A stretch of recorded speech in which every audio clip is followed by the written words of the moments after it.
Ladies and gentlemen, chess is a very difficult game, but getting better at it is rewarding. Winning chess games feels absolutely fantastic. But one of my playlists here on YouTube is called How to Lose at Chess. And this playlist consists, as many of you may know, and some of you may not, of viewer game submissions. You guys send games to me, I break them down, we laugh, we cry, our stomachs hurt because of what we're seeing. And today's game, folks, I really don't know how to describe it to you. We're going to witness one of the most catastrophic chess games I've ever seen. When I was reviewing this game that was sent to me by Faraz, I just honestly, it never ended. Like every single plot twist in this game was a shocker, okay? This was like every good TV drama times 1,000, all right?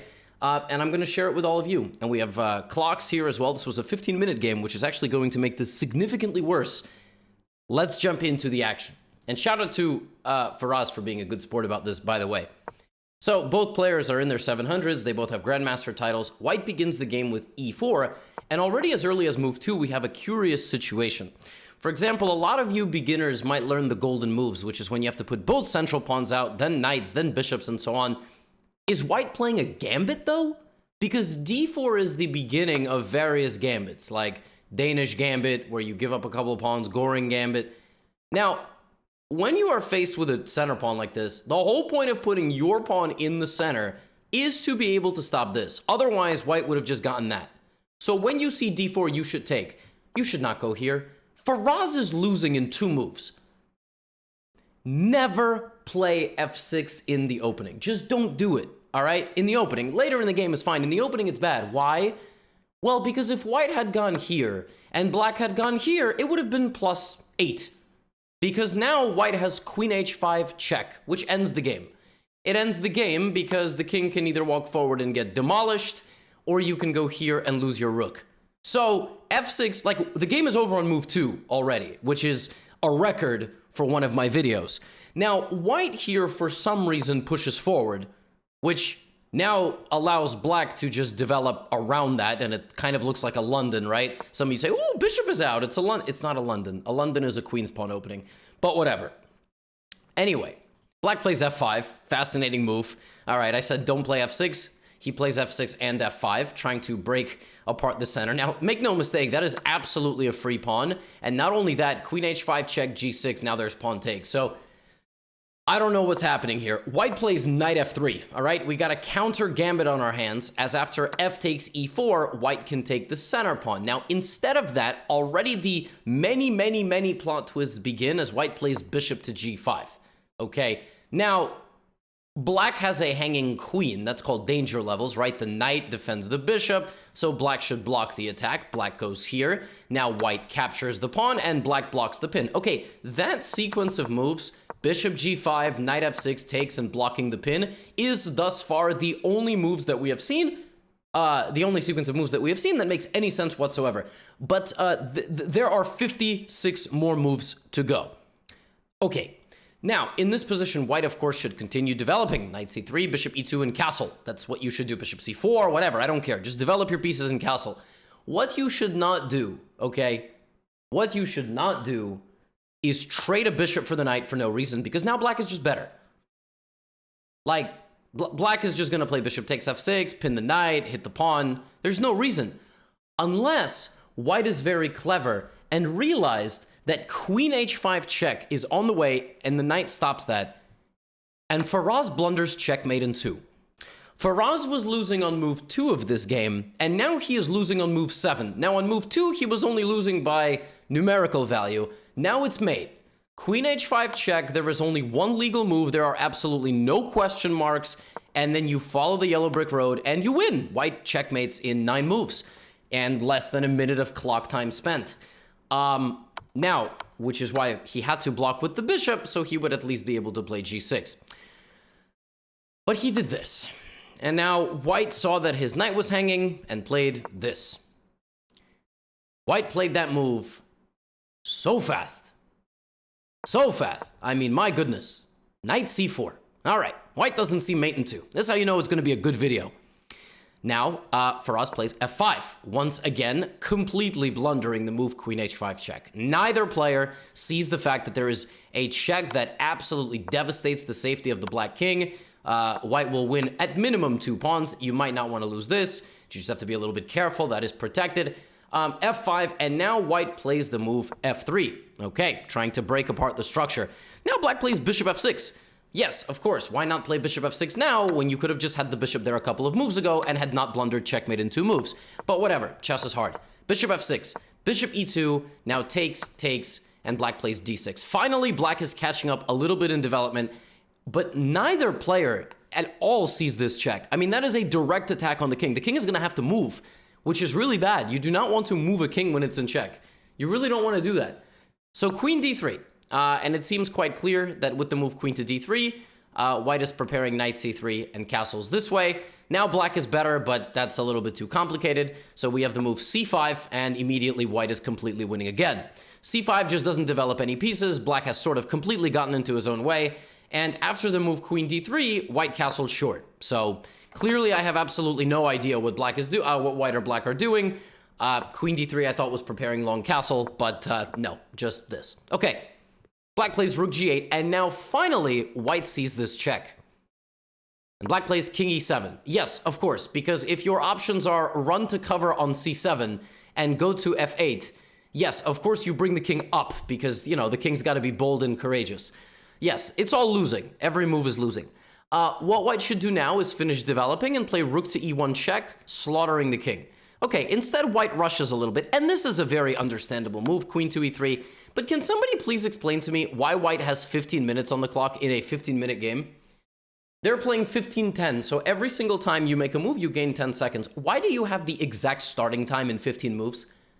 I mean, really, like, if you want to play this fast, play blitz. I mean, white would be a world champion of blitz, the way they're playing, this speed, you know? You guys don't make any sense. You're all lying to yourselves. You're all doing this. You all play 10-minute games, 15-minute games, and then you play 45 moves in 3 minutes. Okay, that's ridiculous. What do you, just play a 3-minute game? I'm telling you. Oh God. Anyway, king d7, and in a shocking turn of events, hunting this king with the most powerful piece turns out to not work, and white has no advantage anymore. Now that might shock you. There is a lesson here. The lesson is, when you attack a king, right, there is a reason rook e1 and rook e6 is going to be better than playing queen infiltrating. Like, this might lose some of your advantage, but at least it's a rook here. Why? Because when you venture into the woods with the queen needs to deliver the goods, or else she'll get trapped. She's too valuable, you know? And if you wander into the deep dark forest, but you can't actually capture anything, you're going to lose. The queen suddenly cannot capture anything. Everything is protected, and if the queen takes this pawn, which is exactly what happens, black goes b5, and black just starts counterplay. All right, the queen is just stuck. The queen's not actually attacking anything. b5, the knight moves, and now bishop takes b2 actually just straight up wins white's rook. Black's king, in a unbelievable turn of events, is actually safe, which is how all good 700 Elo games go. Now, you just played the move b5, which removes the defender of the pawn. And mind you, the bishop has been staring at that pawn for basically half the game. It has been unable to capture that pawn because the knight on b5 has stood there guarding it. Until now.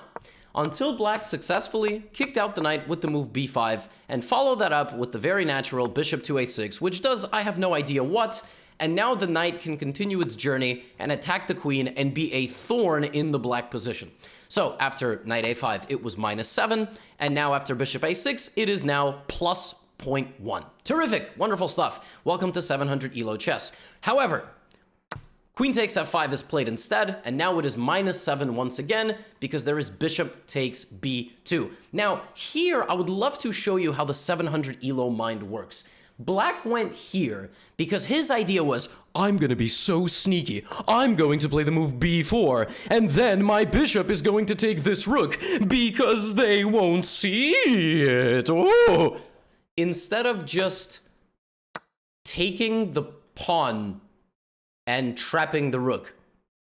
The reason why so many of you struggle is because you try to play chess in a way that's like, I'm going to do something that they will not expect.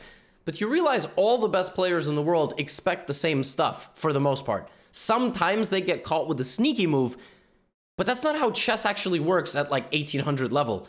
You just both calculate things and you evaluate things differently. All right? What is with this sneaky nonsense when you could have just won a rook immediately? Like there was no questions asked. Why does white have 15-13 on the clock? White plays knight c6, attacking the queen, queen f8, and of course, black is an absolute genius and ultimately does sneak in here for the capture of the rook. But the game is anything but over. Oh, and by the way, why would you not bring the rook? That is the only piece that hasn't moved. Why are you undeveloping your queen? I have no idea. Okay, so black is up material. What should black do here? Absolutely trade the queens. What black would absolutely love is a queen trade because the queen for white can be used as a counter-attacking piece. Okay, it is the most powerful piece on the board for white, and black is up material with a slightly weakened king. If any of you took my middle games masterclass, link is in the description, free sample of the entire 4th chapter, you would know one of the ways to convert a winning position is to simplify your opponent's most powerful pieces. So black goes here, trying to trade knights. All right, and a few moves later does in fact get rid of that knight. Pawn takes, and now you gotta go here. Like, you don't even think about it here. You play, this is what you do. You play queen f1, rook f1, and rook f8. You don't even think, because let me tell you, a rook and a bishop beat a bishop and a knight 90 times out of 100. Rook and bishop beat bishop and knight. Rook is too powerful, especially when it's got help. All right? So, I mean, you just don't even hesitate here. Now, it's 700s, right? Oh, so there is a lot of hesitation. A lot. So now black does this. So keep in mind, this is black's 26th move. The bishop has seen the b2 pawn since move 9. On move 9 was the very first time in this game that the bishop laid eyes on the b2 pawn, and only on move 26 did it actually get taken. Now, white is winning. Why is white winning? Because in chess, the two most important things are material and king safety. And if white plays this, suddenly the game is all twisted up. Because if you take my rook, queen b7, and queen d7, queen b7, queen d7 is mate, and actually black loses. Now, 700s just see the rook, so they play the move rook a2. Now, again, just trade the queen, take the pawn, win the game. Or come back, give a check, take the queen. What does black play? No, black traps his own bishop on the side of the board because me see pawn, me take pawn. Me took one pawn, me take two pawn. Me took one, me take second. Duh. I don't need to play the best move. Me see pawn, me take pawn. Easy peasy. Terrific stuff. All right, queen f7 check. Now, some of you may be asking yourselves, this is... Yes. The fact that black played this instead is so disgusting. Like, to not sense that the queen is going... And let me tell you something right now. This queen has had so many chances to perish in this battle that all good games have a plot twist at the end, right? So let's just stick around and wait. Now, the black king is so weak. Bishop back to f... Oh, actually, bishop f3, there is queen f3, but nobody would have ever seen that. The attack on the king continues, right? King c7 and knight g5. And, I mean, make no mistake. I mean, black is winning, but it's very tricky because the king is so weak and bishop f3 and the diagonal is open. And, I mean, you just completely trapped your bishop on the edge of the board for no reason. And now black plays this and hangs the rook.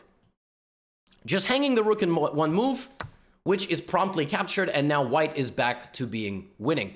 However, there are still some questions about this king. This king is kind of left alone, you know? And one move I really like here by black is queen e5. Now, the engine hates it. The engine hates this move because black is actually just losing. Like, if you just give checks here, you can win by accident. For example, king c6, bishop f3, king b6, queen b8, and it's checkmate. So literally, if you just give checks in this position to the black king, you can probably win by mistake. Just by accident, just giving checks, and all of a sudden you win the game. Instead of that, white sees this, and this is why you always have to look for checks, captures, attacks. They don't look for checks, they play a defensive move. And okay, this is not mate anymore because rook f1, right? So that's good. Bishop b8, and now it's mate. It's mate for black. It's checkmate. You see, this bishop can come back and pin the rook, But if you change your move order, if you always look for checks, check, check, only move, mate. Boom, massive comeback. But nobody's looking for checks. Instead, they see that the rook is hanging, so they play rook to g7. And now a very nice idea here. Sack the queen. Check, pick up, but that's maybe a little bit too complicated. Instead, white does this and takes, and now blunders checkmate again. Now, at this point, it is nothing short of insane that black did not play queen e1 check. Like, Faraz, I am upset with you. Faraz could have just given a check, and as I keep saying, could have won this game by accident, just discovering the checks as they happen.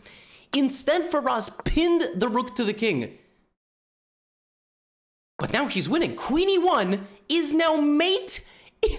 Faraz, please. Faraz, you have had 3 opportunities to mate. You have no more pieces. You only have... Faraz, for the love of God, please. Faraz, queen e... This wasn't even a difficult move. This wasn't even a... It was just straight down the... Oh my God, he's trying to make a queen and now king f1 and now he takes and now it's over. Black is lost. Check. b3. But suddenly, black is a square away from making a queen. Now, yes, it says mate in 4, and of course to get mate in 4, you need to give checks, but this is not easy. This is not easy, and many people would not realize that they definitely have a mate here. Now, you absolutely have a mate, okay? I mean, knight c8, king b7, queen c6, queen, maybe I already messed it up, by the way. Let's go back. Where is the mate? The mate is tricky. It's this. You have to bring the bishop back. Yeah, that's hard. That is hard. So I kind of get it why in this position you play bishop g6, but make no mistake. You are still very winning. It's now mate again. Check. King b7. And now white plays one of the most egregious blunders I have ever seen in my life. I'm not joking. I have seen thousands of chess games of newbies. I used to be a school teacher. I taught 5 and 6 and 7-year-olds. White has 10 minutes on the clock here and plays the move queen to b8.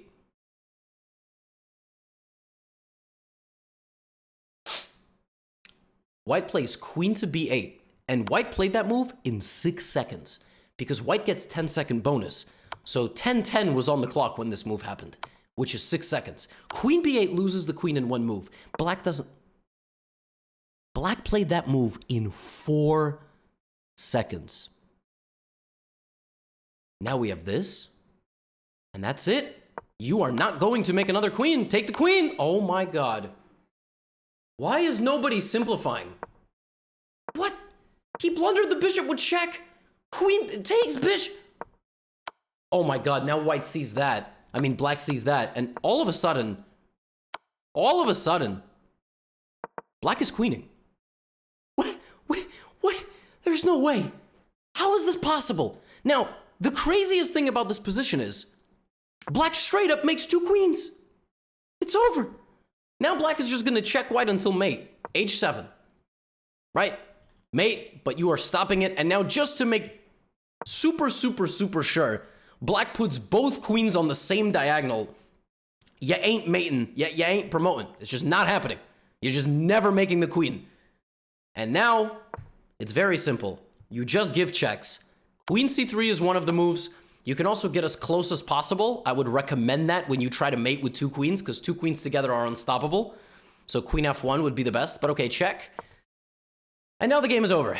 There are about 45,000 different ways to win this game. No, actually, you know, there are probably about 50,000 different ways to win this game with black. Okay? You can give a check, you can give a check, you can give a check, you can give a check. I mean, really, everything is... You can go all the way... No, be a little careful. I was going to say you can go all the way back, but I don't know. Maybe you don't want to separate the queens that much. So, in this position, black finds the following way to end this game. Black plays queen to g7, intending a queen trade, which would prevent the pawn from going.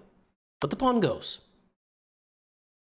And now the only move here is to take the queen, and white wins the game by checkmate.